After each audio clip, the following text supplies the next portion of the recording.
Well, good morning, good afternoon, good evening, and welcome everyone to the JFK Jr. Forum at the Institute of Politics. My name is Sydney Kamen, and I'm a Master's of Public Policy student here at the Harvard Kennedy School, studying international and global affairs and developing my passion for humanitarian action. And I'm thrilled to have the opportunity today to introduce you to a truly gifted lecturer here at the Harvard Kennedy School and economist, Dr. Janina Matuszeski.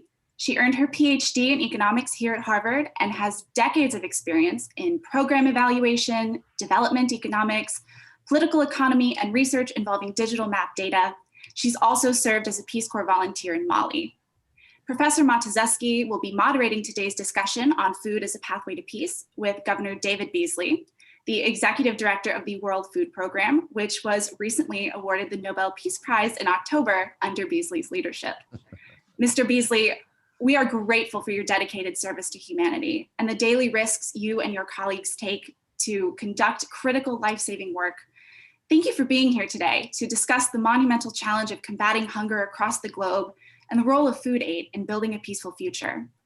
That goal of a peaceful future is what unites all of us here at the Kennedy School.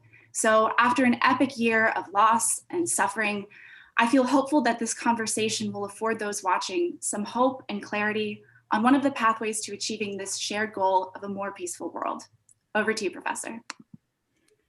Thank you, Sydney, for that lovely introduction. Welcome, everyone. It is my honor to introduce this afternoon's guest, Governor David Beasley, who is the Executive Director of the World Food Program, or WFP, and the former Governor of South Carolina. The WFP directs food assistance for the United Nations Network and is the largest humanitarian organization in the world. In 2020, the organization aimed to reach 138 million people across approximately 88 countries, with much of their work occurring in conflict areas. As Executive Director of the World Food Program, David Beasley is continuing his life's work to bridge political and religious and ethnic divisions and work for peace and reconciliation. In his tenure at the WFP, he's focused on mobilizing additional deeply needed resources, financial support, and raising public awareness about this global fight against hunger. His political and diplomatic expertise has also been key. His effort and the efforts of all WFP staff and partners were recognized in 2020 when the World Food Program was awarded the Nobel Peace Prize for its efforts to prevent the use of hunger as a weapon of war. Governor Beasley's leadership spans 4 decades. Prior to leading the WFP, he spent a decade working to foster peace, reconciliation, and economic progress through conferences and travel to dozens of countries each year, working with both high-level leaders and field staff, including in Kosovo, South Sudan, Yemen, and Tunisia. And from 1995 to 1999, he served as governor of the U.S. state of South Carolina, the Palmetto State. Am I making that? Yes. That's right. Where he focused on economic transformation of the state, leading to one of the lowest unemployment rates in the whole country. In addition, he was the first governor of South Carolina to make a public push the removal of the Confederate battle flag from the state Capitol dome, for which HKS awarded him the John F. Kennedy Profile and Courage Award. Governor Beasley received his bachelor's degree from Clemson University and a JD from the University of South Carolina. We here at HKS had the honor of his presence here in 1999 as an Institute of Politics Fellow. Finally, Governor Beasley was elected to public office at the age of 21 as a member of the South Carolina House of Representatives. Today, we'll consider the connections between food and peace. Conflict tragically leads to hunger, which the WFP and others seek to alleviate. But hunger and economic deprivation can also lead to conflict, as numerous studies in economics and other fields have explored. For example, one possible mechanism is that a food shortage increases a sense of inequity or tension within a population, which can worsen conflict or even trigger it. I look forward today to hearing the perspective from the World Food Program and from Governor Beasley. As a member of the HKS faculty, I'm particularly excited to welcome Governor Beasley here today because his life's work, and in particular his leadership at the WFP, illustrates the importance of excellence and expertise across many simultaneous realms, including many areas that we teach and research here at HKS and that we support in the policy world outside HKS. The WFP must concern itself with everything from politics and diplomacy to supply chain and logistics, to gaining a deeper understanding of community and the impacts of racial and gender bias, to organizational management and leadership, even big data and privacy, and many other realms. As we learned today about the multitude, did I miss any? I probably did. As we learned today about, it's amazing. As we learned today about the multitude of connections between food and peace, to show our students the importance of a wide variety of skills and experiences in their quest to find meaningful work, meaningful future work helping others, as well as the importance of humility and grace. I could think of no better example than David Beasley.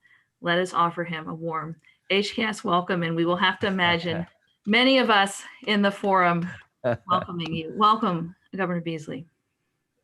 Jenna, thank you so much. It's absolutely great to be with you. I do wish we were on the campus. It's one of the most exciting moments of anyone's life to be on that campus and then do some things off campus from time to time. But great memories. That's so remarkable. The history, the beauty, and the impact that Harvard continues to make around the world. I mean, just what you're talking about, when you were introducing me, I'm thinking, I could speak an hour on that, supply chain and blockchain and all the technology and innovation. But here we are, an interesting, in my opinion, time period in world history, because you would think with $400 trillion worth of wealth, give or take, on Earth today, that no one would be going to bed hungry anywhere in the world. And yet with all the technology, all the advancements, here we are facing the worst humanitarian crisis literally since the beginning of the United Nations. We've not just got 700 million people that go to bed chronically hungry. And this is what I want to focus on tonight. And that is this. When I arrived, a little bit kicking and screaming because I didn't want a job, and I got a phone call about coming to the UN. I'm like, look, don't want a job, don't need a job. And well, if you don't do it, then Trump's going to zero out the budget. And I'm like, well, let me go try to talk, this administration not cutting the budget. I don't need a job. And I had some incredibly good Republican and Democrat senators said, you've got to do this. I said, I don't have to do this. Anyway, 4 years later, here I am. And I tell you, as my children who are now 30, 28, 26, and 21, they're like, Dad, this is the greatest job, you've ever had, saving lives around the world. And I can tell you, it's taking every experience and relationship I've ever had and brought it forward to bring success, to bring engagement, to bring movement in some of the most difficult places in the world, as you were talking about, diplomacy, politics, and all that comes with negotiations in some of the most difficult places. And so when I arrived, there were 80 million people, as we would say, marching to the brink of starvation. That would be IPC level 3, 4, 5, and which is not good. That's emergency, crisis, and famine-like conditions. And so, okay, 80 million, what are we going to do to end that? And let me say this before I really get into the depth of this, because a lot of young people want to think the whole system's broken around the world. I want to remind you that 200 years ago, 5% of the people on Earth were in extreme poverty. So we've made great success in the last 200 years, but try telling that to the last 9 to 10% that aren't experiencing. That doesn't mean you tear down. It means you continue to work the system, improve it to reach that final 10%. And that's where we've got to engage. That's where we have to improve the systems, because those people deserve as much hope and opportunity as each and every one of us sitting in this forum tonight. So when I arrived and I got this phone call, okay, we were facing four famines and 30-something% of the entire budget's from the United States, and Trump's going to zero it out. Oh yeah, sign me up for that job, as Donkey would say on Shrek. Pick me.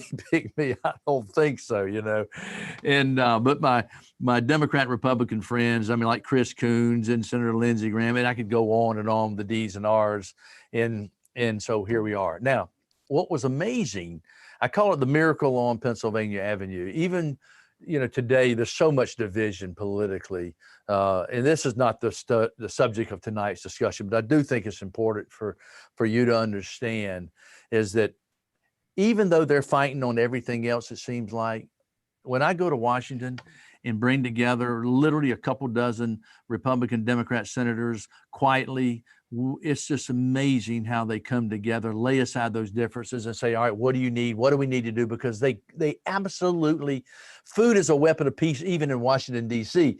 And so they understand the significance that food plays in stability.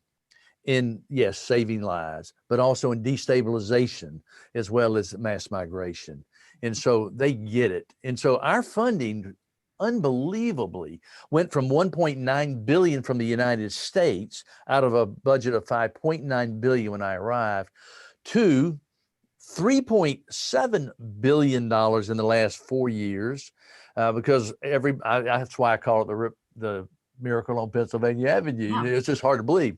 And so our budget went from 5.9 billion to about 8.9 billion. And when I arrived, we were raising about $16 million per day on a 7-day work week. And my goal was to raise $1 million per hour, 7 days a week. We've achieved that.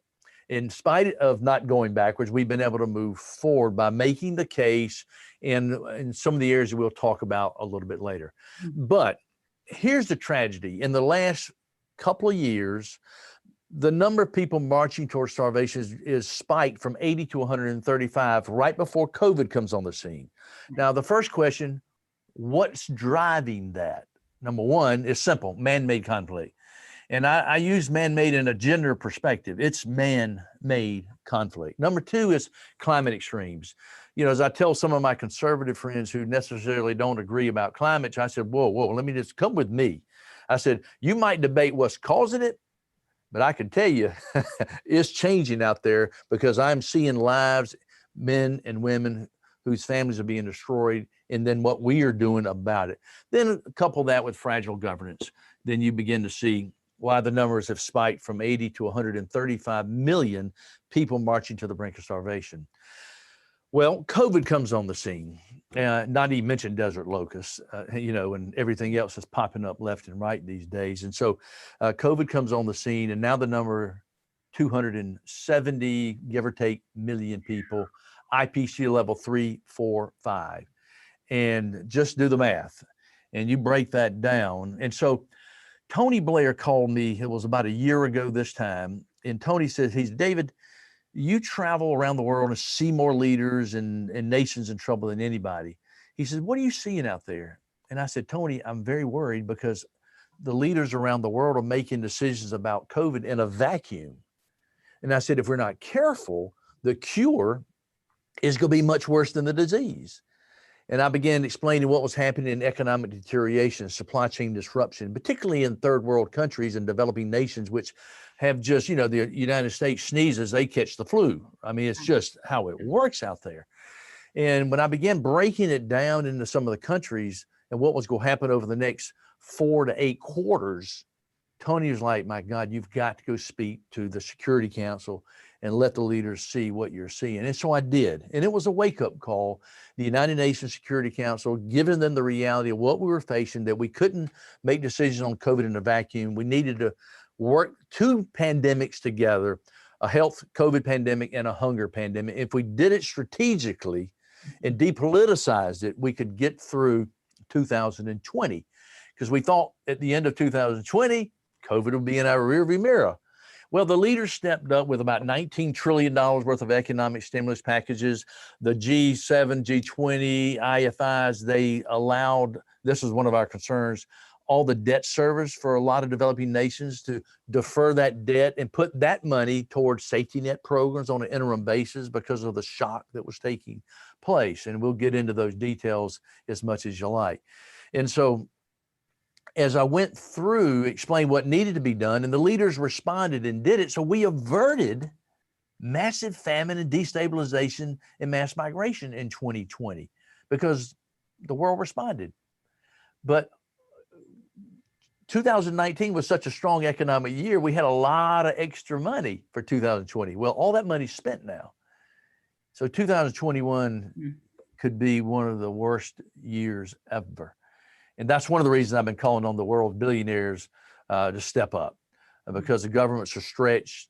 And when I look at the numbers with the 2,200 billionaires that had a net worth increase of about $5.2 billion per day for the entire year. And all I need to avert famine is $5 billion. Just give me 1 day of your net worth. That's all I'm asking. 1 day, is that too much to ask? Well, in the meantime, we're all hands on deck. We're out there doing what we do best. The World Food Program is an extraordinary operation. We partner with UNICEF, WHO, UNHCR, I could keep going, and then our NGOs from Oxfam to the IRC, and I could just go on and on and on. Just incredible partnerships out there. And so I'd love to keep going, but I don't know if I'll just stop right now and answer questions, because there's so much to talk about in what we're doing in innovation and creativity and gender opportunities and empowerment. I'm a leader that likes to empower people. I want to give you as much rope you can to do what you need to do and make mistakes, learn from them. And that's what I did when I was United States governor. It's the same thing I do here. And by the way, on gender, and I was shocked when I arrived at the UN. I thought that the UN would be the role model for gender. And I was like, you've got to be kidding me. The numbers are down this low. We've actually hired additional 2,811 women since I've been here. And we now have most of my leadership is 50% women out in the field as well. But we're made so much progress from 34 to 40% in just the past few years. And so it's doable. You just got to focus. You got to fix goals and objectives, have measurable benchmarks, and execute a plan as you would with anything. My goal when I arrived at the World Food Program was to put the World Food Program out of business. Actually, I'm failing that pretty bad because we're going in the wrong direction. And so when the Nobel Peace Prize Committee called me that day, and I actually, Janina, I was in Niger. Niger, you got in that whole region, you got Boko Haram down in the south, but you got Al Qaeda and ISIS and rebel groups. And so we were negotiating access in a particular area that had really been boxed in. And I could speak about this all night long, but when ISIS or Al Qaeda or any of these types of extremist groups shut off access, well, then they use the depriving of food as a weapon of recruitment. And so I've had more women say, Mr. Beasley, my husband didn't want to join ISIS, but we hadn't fed our little girl in 2 weeks. What were we supposed to do? And it's heartbreaking. And so when we come in with strategic programs with access, let me tell you what happens. Migration drops off the chart. Teen pregnancy, when we complement it with a school meals program, marriage rate and teen pregnancy drops off the chart. Yeah. Recruitment by ISIS and Al Qaeda, etc., drops off the chart. And I could go on and quantify each one of those economically. It's so much cheaper to come in and address root cause. And so we were out there in the field negotiating this access with ISIS to the north, to the south, and Al Qaeda to the north, up a little bit further north in that particular area where we were. Very intense discussions. And somebody just busted in the room. And I'm like, what the heck? You busted in the room. And somebody said, Nobel Peace Prize. And I was like, oh, yeah. Who won it? They said, well, we did. You did. The World Food Program did. And I was like, you've got to be kidding me. You don't get that phone call. No, you don't. You don't anticipate that for sure. And so it's great to be with you. And let me open up for questions, because I could just go on all night. It's so exciting what our teams are doing out there. This is fantastic. And I think I've been allowed a couple of follow-up questions before we open up to everyone. So I might build a little bit on what you said and think a little bit about sort of long-term versus short-term. When I was in the Peace Corps, I understood in the rural village in Mali, sort of right next door to Niger, I understood how hard it was and how much intense work was required to really have programs that supported community development and really reflected people's wishes. It was easier to come in a big SUV and, drill a hole and drop a pump on it. So, but then there are immediate needs. I mean, like somebody needs to feed their kid this week. They can't wait, 2 years for you to develop a community program to do that. So as you're thinking about the World Food Program's work in general, in particular, how you might direct resources in the coming year, which, as you say, is going to be really a very, very tough year. How do you think about that balance between sort of immediate needs and long-term community development? I understand there's this language about food aid shifting to food assistance, shifting to food security. How, I guess my other question is, how do you see that balance? And then has that balance changed over time? And in particular, do you see that balance changing because of the COVID crisis? Yeah. Oh my gosh. I could probably answer this question for about 2 hours. But, when I arrived, the silos had been created 50 years ago. There was a humanitarian silo and a development silo, and that worked 50 years ago. And so I'm the kind of leader that comes in and says, what are the solutions on the ground? Because the beneficiary doesn't care what you call the dollar. They just want to get help. And I can tell you this, I haven't met a beneficiary yet that says, hey, I want to sit back, do nothing, enjoy this food you're sending me. I haven't met that person yet. They all want to be independent, sustainable, and self-reliant. They really do. And believe you, we feed 114 million people. We survey people all the time. We know what's going on in the neighborhood and what they're thinking. And so we began, as you know, this humanitarian development nexus. So I began giving speeches to the parliaments around the world. You've got to break down these silos, give these silos more flexibility, because you now have protracted conflict and destabilization in places like Mali and Niger and et cetera, et cetera. The Sahel is a classic case example. And so I've really worked with a lot of the different ministries of governments to get that flexibility, going to the parliament, speaking to the left and to the right, explaining to them why the governments need this flexibility to do so. We believe that every humanitarian dollar ought to also be an opportunity for community improvement, a food for asset, or and give you an idea, the United States and Germany and others are getting more and more flexible. In the last few years, with development dollars and humanitarian dollars, our beneficiaries rehabilitated over 3.5 million acres of land, like in Niger or Mali. If you go online, you can see some of the videos where it's just, what the Sahel's like. It's like, oh my gosh, and then you'll see how we rehabilitate the land. And then all of a sudden, people, they're no longer having to migrate, and et cetera, et cetera.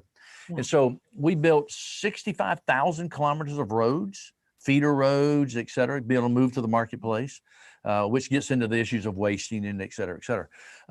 70,000 kilometers of irrigation canals, 20,000 ponds holding reservoirs and wells, I think 7,200 bridges. So we're out there with infrastructure.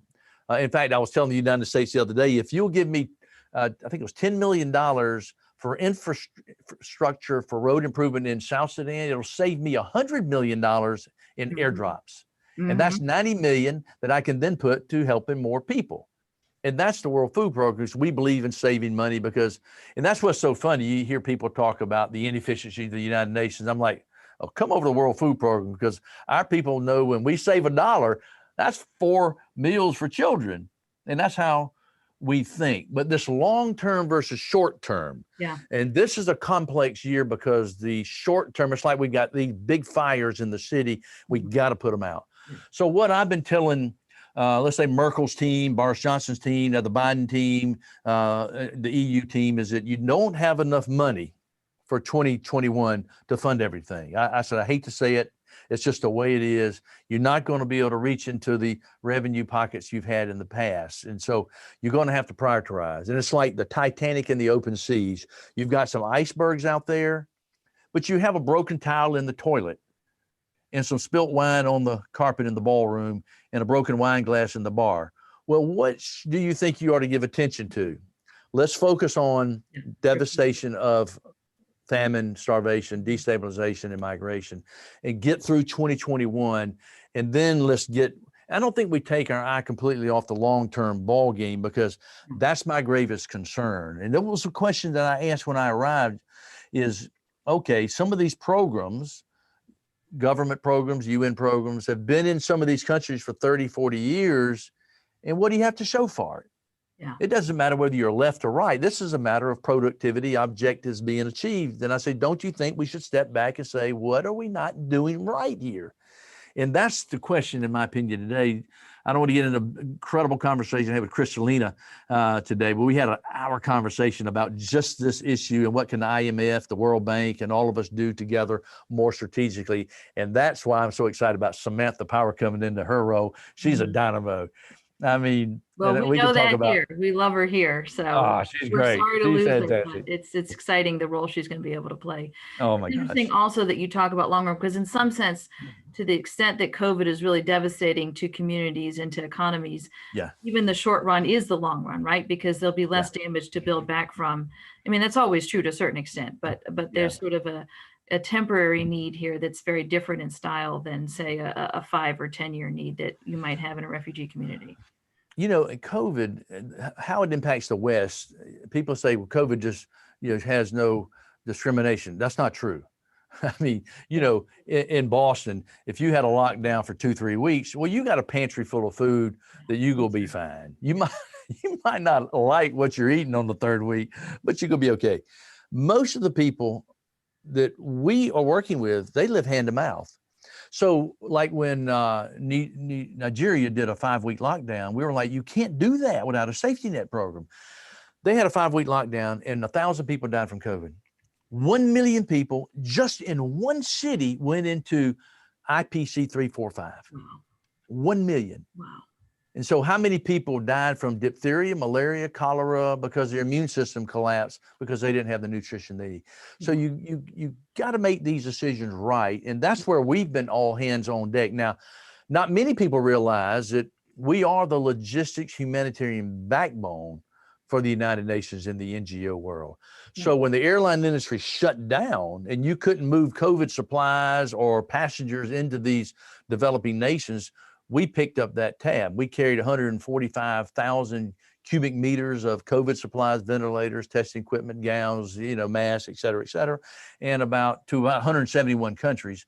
And we carried about 28,000 passengers, which were doctors, nurses, first responders, ambassadors, into about, 68 destinations and countries around the world. But the airline industry is picking back up. So, and the same thing we'll do with the vaccine. We'll be working with UNICEF, COVAX, and we're like, look, we'll play our role, whatever you want us to do. Right. Take advantage of our supply chain capacity because nobody can do it better than the No, I world. mean, I think this is a crisis with all hands on deck, and we've got silos that were not even thought of as silos because they were so different that are now being broken. Yeah.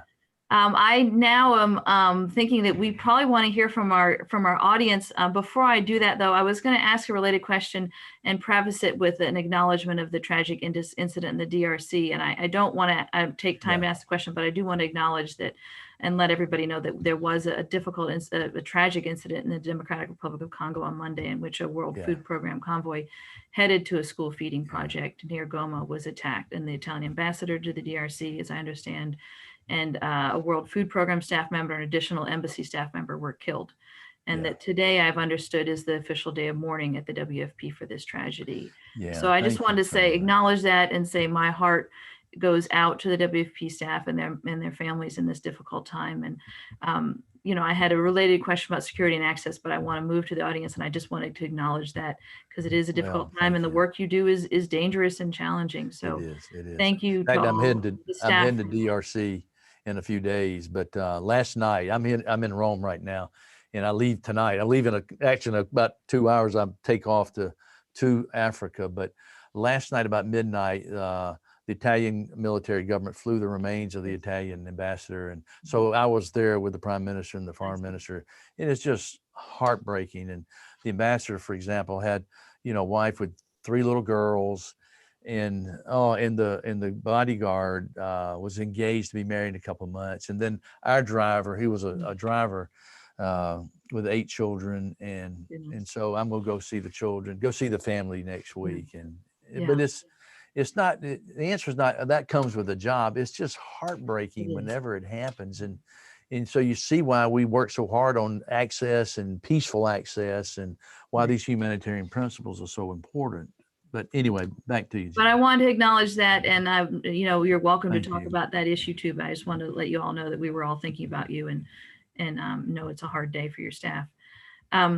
Our first question is going to come from Ryan from the college. So Ryan, can you go ahead and ask your question of Governor Beasley, please?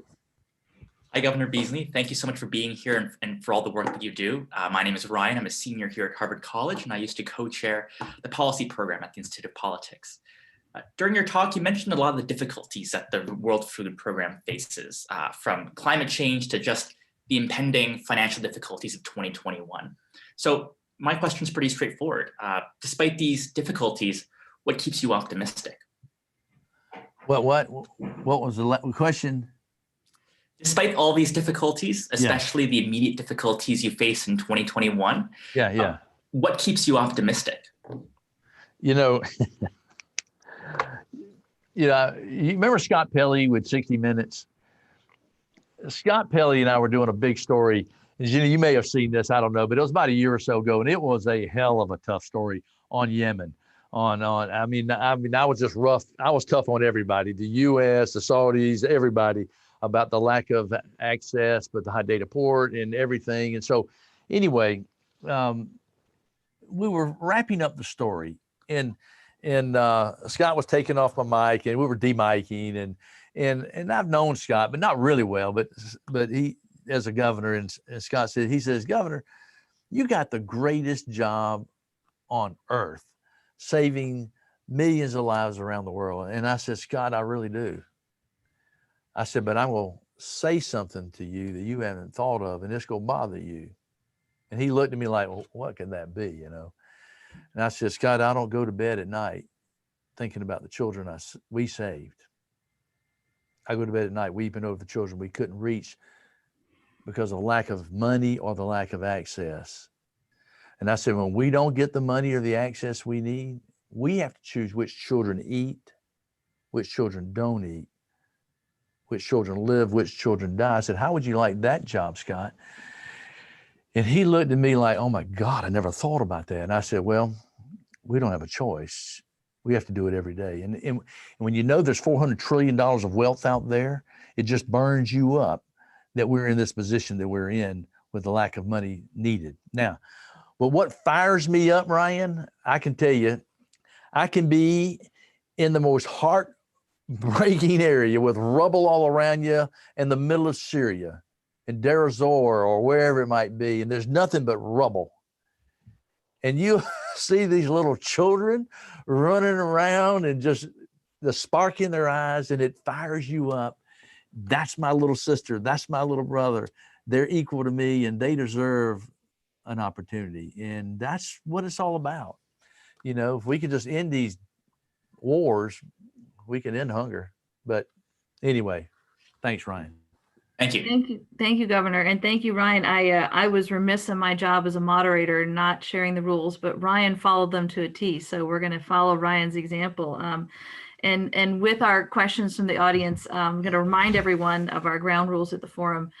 Please state your name, as Ryan did, and your university affiliation. And then we're limiting it to one brief question per person, no speeches, even very short speeches, as my sixth grade teacher used to refer to them. So questions end with a question mark, keep it short as Ryan did. That was a great example. And also just a reminder that press are unable to participate in the Q&A portion of the event. So with those reminders of the rules, state your name, your university affiliation, make it a question. I'd like to ask Izzy to share their question, please.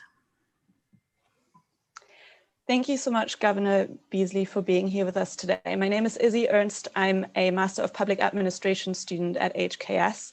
And I did want to ask about this issue of security and hunger.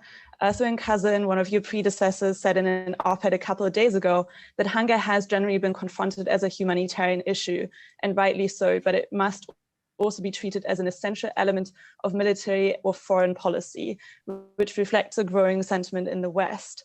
Practically speaking, do you think that this would result in greater access for WFP on the ground, or do you see a risk that further politicizing aid could do the opposite and make the job of WFP's frontline negotiators more difficult as a result?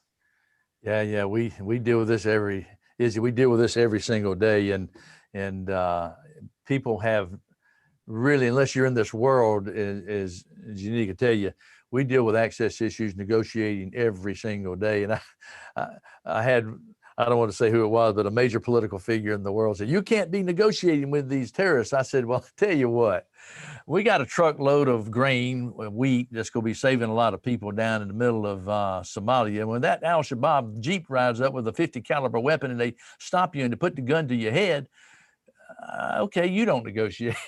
I said, these tough areas and access and stabilization, peace. This is one of the things that for the first time, like Washington seems to be fighting on everything, but the Security Council doesn't seem to get along on a lot of things, right? You got a little division there. But when we pushed through, not we, but it was us along with especially some of the Western countries, and as well as Japan and Korea and others, we were able to pass Resolution 2417 with a clear message to the world that you will not have peace without hunger being front and center of nations around the world. So if you've got hunger, you go have destabilization. If you've got destabilization or war conflict, you go have hunger. So these things have to be worked together. Now, I can break this down in a lot of different ways. I think Janina was saying something when she was introducing me about, because we measure when food prices spike or the lack of food starts taking place and even nominal amounts, it's amazing what happens to the temperature of the public at the time. And we know those margins. And so like right now, with food prices are spiking around the world, wheat prices, and I could go through each one and where it's worse because of certain reasons and bases and all what that means. And then you get into distribution points being complicated because leader says, well, I'm going to have an export ban. Nobody's going to bring anything in our country that's going to bring in COVID. And I'm like, well, we spend an extraordinary amount of time on the phones. I've called a lot of prime ministers and presidents, and the first few minutes can be pretty polite, but the last few minutes can be pretty brutal because people are going to die. I know your intentions were good. I know the Minister of Commerce meant well, but here's what's going to happen if you do that. And sometimes it'll be simple things like the point of time of which a port might be shut down because of a quarantine. Well, that's the week that you're bringing in fertilizers or livestock feed or seeds or whatever it may be. And somebody just willy-nilly not thinking the implications of the port being shut down or border being shut down or distribution point being shut down. And so all these things are interrelated, even in times of peace with COVID. Compound that in conflict areas, it can really get dicey. And so we're always negotiating access all the time. All the time. And anyway, I probably need to stop right there so we can get another question in, but thank you, Izzy. Thank you, Izzy. These are great questions. Our next question is from AJ, a Harvard College student. AJ, please. Hi, Governor Beasley. Thank you so much for being here today. My name is Ajay. I'm from St. John's, Florida, and I'm a Harvard College student. And so my question to you today has to do with climate change, specifically the topic of climate refugees. It's a relatively newer preoccupation for institutions like UNHCR, but it's a very salient one nonetheless, especially when we're examining the effects of climate change on agrarian economies. And so my question to you related to this would be, if you had to make one specific policy recommendation or a set of policy recommendations for countries around the world seeking to address this issue of climate change, what would you tell them to do to make sure they account for the problem of climate refugees?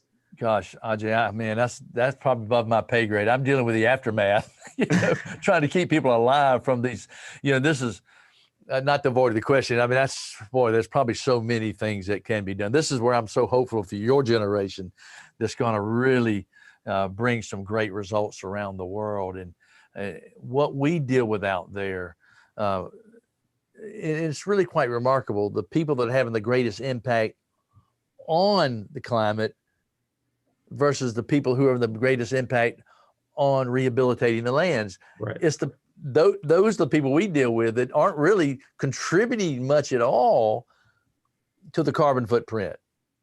I mean, they're not. The 114 million people that I'm talking about, they're out there rehabilitating land. They're doing amazing things and to survive. And if I really could go into a lot of the details of what we're doing, not even getting into hydroponics and a lot of different issues of better seeds, fertilizers, and all these things. And some of that's non-controversial, some of that is controversial. And this is a great debate your generation's got to work through too, is okay, on genetic modification, what's appropriate, how far, these types of things. But I've just been amazed at how far your generation has really helped push the ball down the road. It really is. And I know, like with my family, what can we do? You know, you get into the waste issue. Not many people realize there's about $1 trillion worth of food waste per year. 1/3 of the food that's wasted, there's about 4.3, give or take, billion metric tons of food produced. 1/3 of wasted at the about 1.3 billion total, but is from the field to the market in the poor countries. But in the West, you know, it's wasted, you know where, at the dinner table. So right there, now and we've done this, the carbon impact of that waste of 1.3, 1.4 billion metric tons of food that was lost because of either one of those scenarios. Just think, if we could eliminate that, number one, how many people would you feed? And number two, how much carbon impact would not have happened had we not either wasted or didn't need that amount of food. You know, that gets a complexity of ratio there. But anyway, I mean, keep fighting on this stuff, and it's not easy. It really isn't. And I'm really proud of the next generation pushing this. But I can tell you, I'm out, not just me, my teams are out there in dozens of countries around the world. And I've had some of my friends say, well, but the rain in that country was the same this year it was last year. I said, you know what? You're right. But let me just tell you, let me break it down to the season. In the growing season, it was drought. In this harvest season, it was raining more. I said, it's not the same. And when I explained that to them, they're like, oh, I never thought about that. And so, you know, what you see in the Sahel, then what you see in Southern Africa, what you see in Afghanistan or whatever it might be, and we can break these things down. This is why I love the policies of the United States government giving us, for example, in Germany and the EU, which they really need to break down silos. The UK is give us more flexibility on climate change opportunities where we can rehabilitate the land. For example, let me give you I probably just a little more than I should, but in Afghanistan, historically, we would just, not just there, in many other places, and gosh, we need to get into this before I end too, but most of our operations historically were just bringing in food, in-kind food. Well, we're a whole different world of operation now. But in Afghanistan, this one example is instead of just bringing the food and let's say take it to the Mazar-e-Sharif area where you got the Taliban in certain areas and anti-government rebel forces and destabilization, we said, all right, we'll take that same value. We'll go meet with the farmers in the area that is stable, and we're going to buy this quantity of this quality at this price. And so guess what? The farmers bought more equipment, hired more people. The milling operations did the same. And so we bought from within, stimulated the local economy. Then we took that same amount of grain and trucked it over to Mazar-e-Sharif, met with the tribal leaders and said, all right, you got drought and flash floods coming out of the mountains. Let's rehabilitate the landscape. So when you have the flash floods, you have water diversion canals, holding ponds, reservoirs. And when you have the droughts, we got irrigation lines going down into the valley. I stood at the top of that hill with the tribal leader and I said, so tell me what you think now. And he said, amazing. Our children are no longer leaving, migrating. They're no longer joining the Taliban or the anti-government rebel forces. We now have hope here. And just that, I mean, that's a big deal in climate. I mean, to those people who can't wait on the West to get its act together, they've got to survive in the meantime. And so I'm leaving that other stuff to the experts, and while I'm trying to save lives in that interim period, but I'm all ears for ideas as well. So Ajay, thank you, man. That's a great example from Afghanistan. And I remember from my time in Mali, just what it's like when those water tables drop over years. It's amazing. Oh, don't even get started on Mali about what's going on in the South right now. But anyway. Our next question is from Izzy, please. Hi, Governor Beasley. My name is Adelle Okoli, and I'm a joint master's student with the Harvard Kennedy School and the Business School. Thank you so much for being here. I'm curious, given your bio and just some of the experiences that you've shared with us so far, you've had quite a storied career. And as someone who's early in my career, I'm just wondering what particular role or roles you feel like really help prepare you for this particular job that you now have at the World Food Program that, clearly takes negotiation, empathy, building coalitions, all of these really, really important skills. And because of sensitivity, I can't get into some of the more complex places that I go. You can imagine we're in Venezuela or North Korea, a lot of different complex places. One of the things I've learned is when you go into a very hostile place is don't come in with an opinion. You got your thoughts, but hold them, listen. I have found in the most hostile environments, if you'll just listen, you might not agree. You might completely, you're talking to some bad actors, but you don't have a choice. I'll have people do something on Twitter. Can't believe you met with that person. I'm like, well, I don't have a choice. I have to meet with bad people because we have to get access. But I have found when I sit and listen and show respect, try to understand where they're coming from, understand the way they're thinking and the language they're using. I don't mean, French versus English versus, but the body language and all of that. And then try to kind of talk to them in their way of thinking and be patient. It's amazing what will happen. Absolutely amazing. I wish I could share. We were in a complete protective environment. I share some stories that you would like, you've got to be kidding me. I mean, I've been in some situations where we didn't know if we would come out alive. I really didn't. Because you got to be tough, but respectful and just be flexible. Be flexible. But that's, when I look at Washington today, the vitriolic dynamic that's taking place, and your generation, this device is going to bring it into democracy within 30 to 40 years, unless your generation figures out how to bring it to maturity in terms of freedom of speech. I'm a big free speech person. If you want to lie about me and go at it. But what we're seeing out there today is frightening. I mean, it really is. I mean, I don't know how you fix this thing yet, but I know it really goes to, if you want to fix this, you got to fix that. And it's fixing the human heart, because actually brokenness is the biggest problem in the world today. And I think we've got to learn to forgive each other and reconcile. And, I grew up in the 60s and back in the civil rights movement, and I could share some amazing stories there where I had more blacks at my dinner table than whites. One of the first forced racially integrated schools in the history of America. Well, because we grew up at the same dinner table, we grew up not seeing each other by color. And I learned so much and they learned so much. And it's just amazing when you sit down and break bread with others you disagree with. And I actually would recommend everybody watching. I actually did this in a particular town in South Carolina one time. I called all the pastors together, and this is in a community that's typical of Southern, America. I said to the black pastors and to the white pastors, I want you to ask your congregations to invite somebody of a different color to lunch on Wednesday. Don't talk politics, just get to know each other's life story. It was amazing what happened.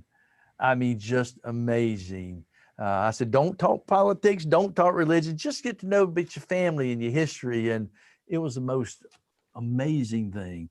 And this is one of the things I always do when I go to Washington. I get some of the senators, let's go have lunch, let's sit down and shoot the breeze, talk a little bit, get to know each other. How many children do you have? What's your life story? And then you begin realizing we all got hurts and brokenness, and how can we might have like when I was in the House of Representatives at age 20, 21, I was a junior at Clemson University, majored in microbiology and got elected. My best friends were my biggest political enemies on the floor. We had such respect for one another, and we would fight it out on the floor. Then we go have dinner together, and people are like, how do you do that? I said, because this person stands up for what they believe in, and I respect that. Oh, I think they're wrong, but, and we'll laugh. But that's where America needs to get back to civility. And as a young leader, appreciate the power of civility and respect, to respectfully disagree with someone And this is where your generation, because I think your generation is much less tribal than my generation. You know, we have a little tribe for everything. I mean, you know, if you're not part of my group or that group. And I think the young people, the millennial population of the world today sees us with less borders and more of we're all humans, we're all brothers and sisters. And that to me encourages me in a major way. But when I see what's happened in the last year, it frightens me too. And so I'm hoping that the millennial and the younger generation will get us above this junk we're into, the state of mind that we need to get behind us quickly. So be that leader, go out and love your enemy to death. And so Thank you, Izzy. Thank you, Governor. It reminds me of some conversations I had in grad school with a good friend who was diametrically opposed politically. And we didn't talk politics much, but when we did, we'd spend an hour and a half. And the end, we'd come down to the same value system. We both valued the same things, but she just thought we were on this side of the balance, and I thought we were on this side of the balance. So there's a lot to be learned from discussion. So thank you for that. Our next question is from Lap from the college. Hi, Governor. Thank you so much for giving the talk today. My name is Lap. I'm from Rochester, Minnesota, and I'm a first year here at the college. And my question is, it seems that in recent years, with kind of many different elections throughout the world, we see the emergence of more populist figures and political leaders who want to turn inwards instead of outwards. And I'm sure that in your career, you've spoken to many of these leaders. So what is kind of the appeal that do you make for those leaders who want to turn inwards instead of outwards and helping kind of people that are outside of their borders? You know, that's not easy. And that's something I'm not sure I'm qualified to give the best answer on, but I meet with a lot of leaders and populist leaders and not. And it's almost like what I was saying earlier. When you come in to meet with any leader, you need to kind of don't come in with, I'm going to say this no matter what. You know, you got to go in, be fluid and flexible and flow with it. And that means you got to go with it a little bit until you start finding that opportunity that window of opportunity, say, hey, now I'm right here.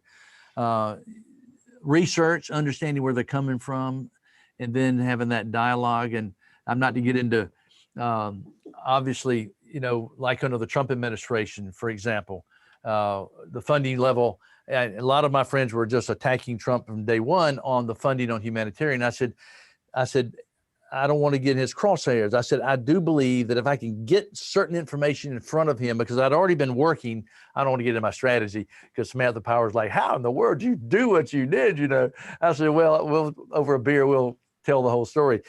But I started building coalitions and teams around back door, front door, side door, and then I picked that magic moment with the right message to go right to that leader, and then that leader, because here's the biggest problem leaders face.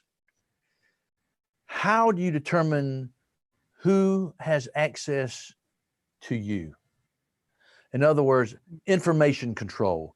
A leader can only get about 0.1% of the information he needs. It's just not, he or she just, you're a victim no matter what.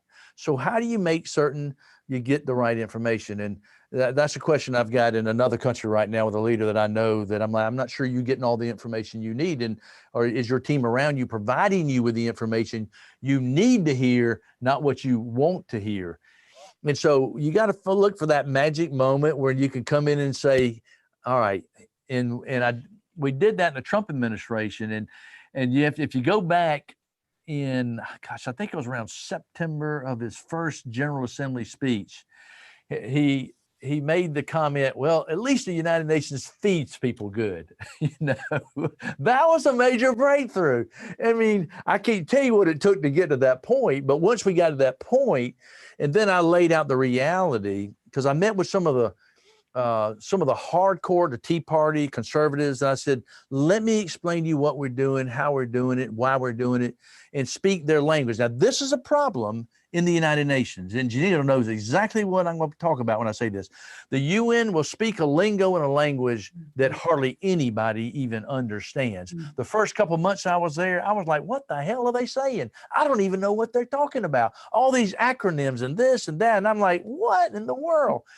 you know, and I remember meeting with the Secretary General. I don't want to say everything I said. I thought you said English was the primary language here. He says it is. I said, well, I don't know what they're saying. And the first few months, I caught a little flack from some of the UN because I wasn't speaking the UN lingo. And I said, if you want to raise billions of more dollars, you better quit talking that UN lingo and talk the language that the American people, the German taxpayer that understands. Because, and then when I would go speak, let's say at the Bundestag in Germany or the UK Parliament, my left friends who support, let's say, tremendous humanitarian programs, they would say, we need your help talking to the conservatives. I say, all right, give me some leeway to talk their language. Trust me on this.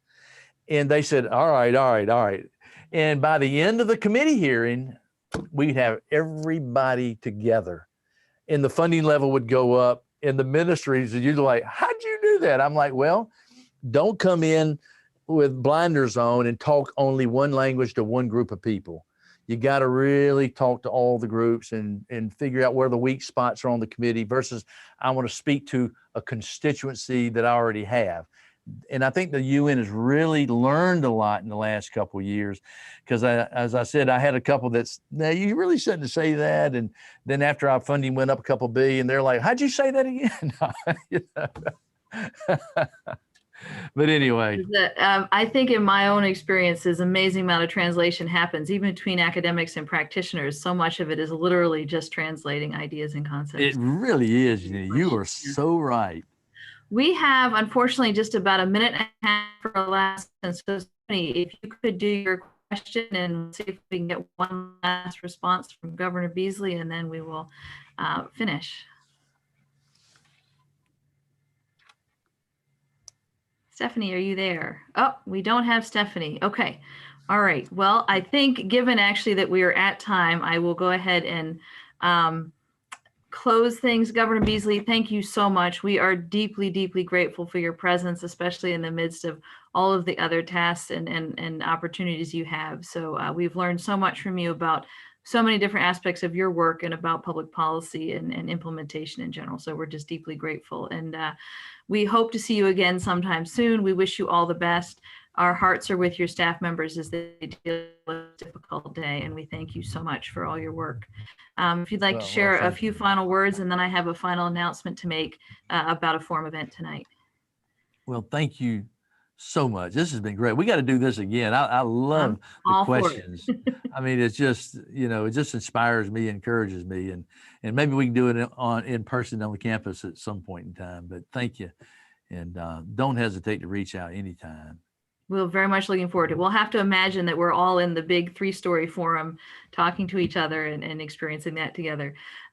For everyone listening, thank you so much for joining us. We'd like to thank our speaker, Governor Beasley, and also would like to invite you all to the forum tonight. There's a 6:30 p.m. discussion and observance of Black History Month and celebrating Black achievement in space. Astronaut and former NASA Administrator Charles Bolden. So I hope you can attend that. And Governor Beasley, thank you so much for your time, for your inspiration and your insights. We're deeply grateful. Thank you. And Mark, Garen, it's great to see you. And Sydney, thank you for your nice words too. So we'll see you hopefully again soon. Governor, thank you so much. And this was a rich conversation. Thank you so much. I'd like to also thank all the staff for IOP and CPL and all the other sponsoring agencies, and Mark Garen and Sydney for that amazing introduction. It's been great to have everybody. Thank you. Thank you so much. And thanks for mentioning tonight's forum with Charlie Bolden and Dr. Epps. Take care. Well, as we say from Rome, arrivederci. Arrivederci. Goodbye.